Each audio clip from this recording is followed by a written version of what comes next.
What's going on, guys? I'm Psycho Z. This is my first YouTube video. I'm gonna be making a tier list. Last season I got to Diamond 2. Currently I'm in Platinum 3. I haven't played as much as I'd want to so far. As you can see on my lovely tier list here, I've got it separated, starting with the tanks or vanguards, then the DPS or duelists, and then the support. These two are on here. I don't know why they're not in the game yet. I couldn't tell you how they play. Without further ado, let's get started. Captain America. He's going in mid, 100% mid. Without the Thor boost, he's just not that good. Magneto, I'm putting him in good. He'll probably end up a little lower on the good though, but with Wanda, he's borderline peak. Without Wanda, just normal version, I'd put him in good. He's good at staying alive. He's good at protecting his teammates. Penny, she's good. I think she's better than Magneto at base. Penny is better than Magneto at base, and that's because of her mines, her anthills, her ultimate. You could run behind them and start laying mines. It works well when you're in lower lobbies. Doctor Strange, I'm putting between the two. He's definitely one of the better tanks, but his playstyle is kind of unique. You have to definitely be defensive. There's not really a pushing playstyle with him. He uses portals well. He could be good. Doctor Strange is definitely a good tier. Thor's tough. I would say Thor would fall. I would put him in the good tier. I'd put him below Strange, but above Magneto. Thor is good at damage output. He's good at being a pushing tank. He might be the best pushing tank besides Venom. He's very good at that. The fact that he can get health back with almost every ability he uses. He's got Hell as boost where he can come back to life when he dies. Thor's a good tank. Hulk, a smart Hulk player, is one of the best players in the game. He's got his exile, he's got his ultimate ability, his shields are helpful, but he's got to know how to get away, and his jumping helps a lot. If he's consistently jumping around, he's gonna be one of the better Hulks in the game. He's jumping back to the healers, he's jumping forward to disrupt their back lines. Hulk is a good character, plus his boost with Iron Man always helps. That's a great boost, one of the best in the game. Group peak. Next question. He can split up the teams. He can put walls down between others. His walls do damage. His ult holds him in place to be comboed with. Groot is the best tank in the game. There's no questions. Venom, I'd put him at good. I'd say I'd put him between Penny and Strange. He's got that ability where he can get his health back fast. He's the best dive tank without a doubt. Yeah, I'd put him at good. Magic's good. I'd take Magic here because her portals are good. She's good at getting away. She's good at staying alive. Her ability to disrupt the backlines while also taking a while to kill helps because she can just apply pressure and keep applying pressure for longer times than a normal dive character. Moon Knight's Midnight, okay? Let's be honest. He's not that good. He's good at putting damage out on teams that bundle together, but if their team has any sort of sense of how to play the game and just breaks apart, I mean, he's almost useless. His onks are good, his ult's good, but it's really just a scenario character for him to be good. Namor, I put him at mid. He's good because if you can put the squids in the right place, they can do a lot of damage for you without even trying or thinking about it. They can take care of enemies in the sky for you. The Luna one helps because you can get more out faster. You don't have to wait for the cooldown as long. Psylocke, ooh, I put Psylocke in peak.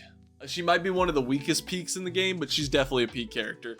The way she can go invisible, the dash, the amount of damage she can put out, her ultimate, people seem to not be able to escape if they're right in the center of it. I'm going peak. Punisher, I'm putting at the bottom of mid.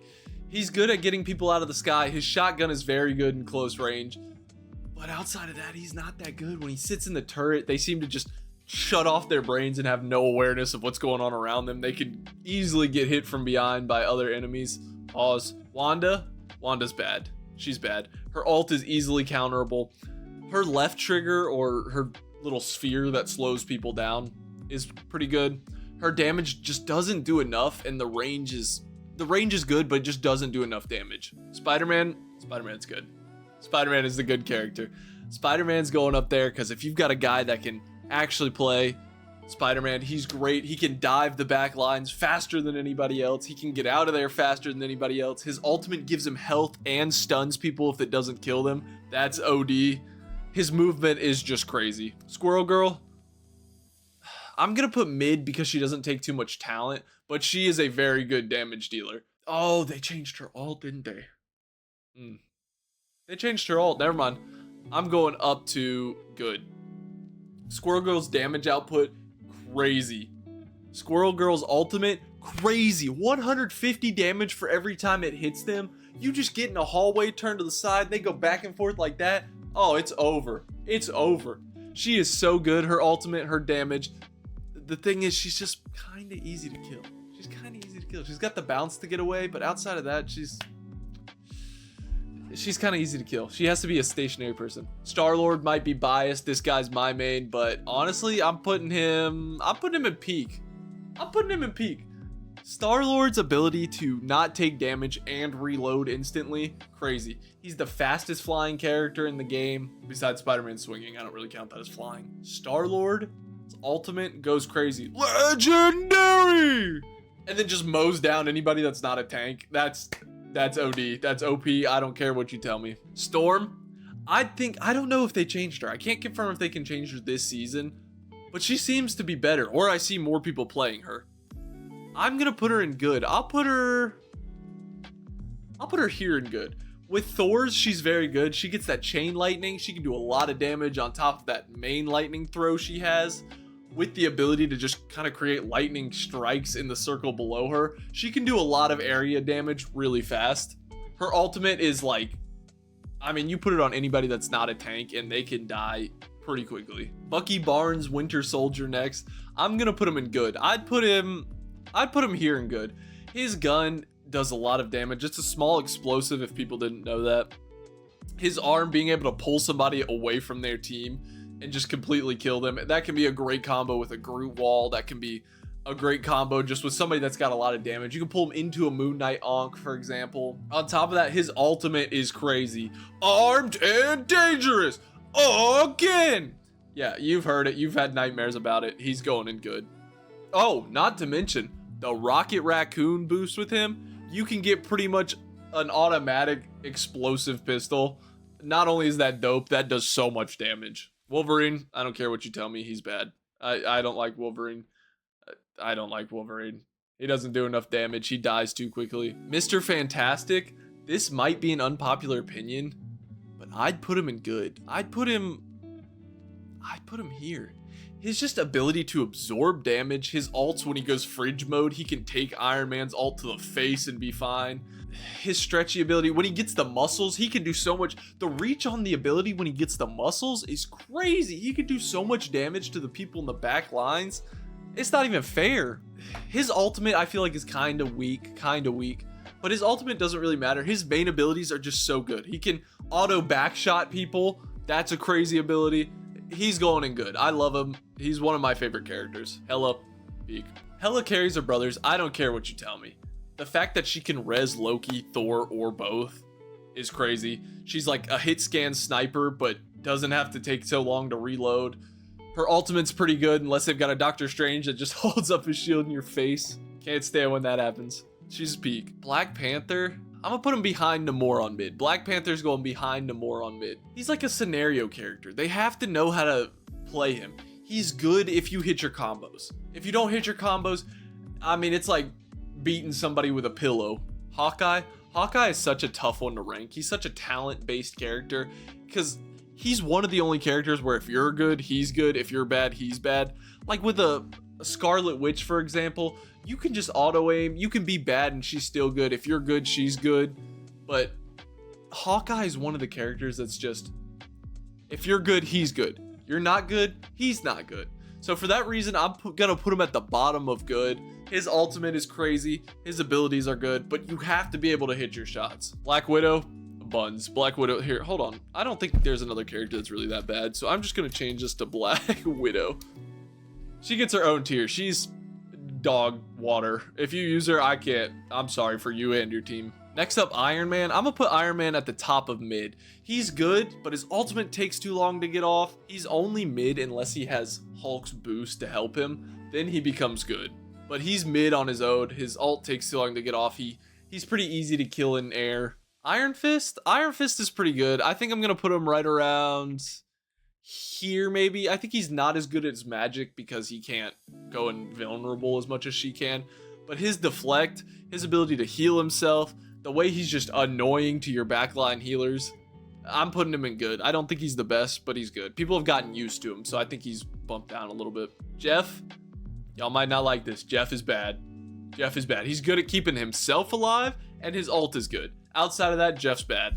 Mantis, I'd put her in good. I'm going to put her towards the bottom because a lot of Mantis players I see just play DPS, and then we end up losing because not enough healing, or vice versa. They only heal, but they don't heal that much because Mantis can't heal that much. And then we end up dying because she didn't want to do damage. She just wanted to heal. I'm going to put her at the bottom of good. Loki. Loki's peak. Loki is peak. I think I might put Loki as the best. Loki can heal a lot. He's got those little stones he can put above his head that makes people vulnerable inside the circle. He can steal somebody's ult faster than they can get it themselves. He can put 3 copies down doing triple the damage. Honestly, the weakest part about Loki's kit is the actual like primary healing fire. Every part about that, and that's a pretty good, his healing fire is still pretty good, which makes him peak because that's his worst ability in my opinion. Luna Snow, she's going in good. She's for sure going in good. I don't know where I'd put her though. I think I'd take her over Magneto. Luna Snow's ability, Morecito Puerto, what you know that Spanish version of it. But I'm putting her above there because she can heal people passively that's diving with her little snowflake ability. She can throw the snowballs at people to freeze them. She can just do a lot of healing in a pretty short amount of time to multiple characters, so I'm putting her there. Adam Warlock. Adam Warlock, I'm gonna put right here. His ultimate ability is one of the best in the game, but the fact that his healing's limited to 2 kind of makes him not as good as he could be. And I would take his secondary fire where he charges them up and makes him good. Without that, I think he'd be in mid, but he can do so much damage in between waiting for the healing to come back and the soul bond. I'm putting him in good. Rocket Raccoon. I've got beef with Rocket Raccoon. I am on Tim's side with this, Tim the Tapman's side with this. He is bad. I'll put him at the top of bad just because he's got the revive thing. But outside of that, he is so bad. He doesn't do like any healing. His damage boost is pretty weak. His ultimate, I'm a Rocket hater. He might be the best in your opinion. I am a Rocket hater. I cannot stand that guy. Invisible Woman. I would say Invisible Woman's one of the better healers. I really think she is. I think I'd put her right here, honestly. I think she's borderline peak. Her ability to deal damage with that grenade throwing thing, her push and pull ability, her ultimate, the shield. She's just got so many useful healing or damage or even just strategic placement moving things. She's got to be good. Cloak and Dagger. Cloak and Dagger is real good. Cloak and Dagger is really good. I'm putting them here. They've got now 4 charges this season with their ult, making them crazy. The fact that they can throw that healing bubble and it pretty much keeps anybody inside of it alive. The auto aim, the switch to cloak where you can blind people and make them take more damage. She's 110%, or they're 110% good. These two, they don't even exist yet, so we'll put them here with Widow. Actually, I can tell you they'll be better than Widow for sure without even seeing them. That's the end of my tier list video. Let me know how you think I did. Let me know if you think I missed somebody or not, but be sure to hit that like and smash that subscribe button.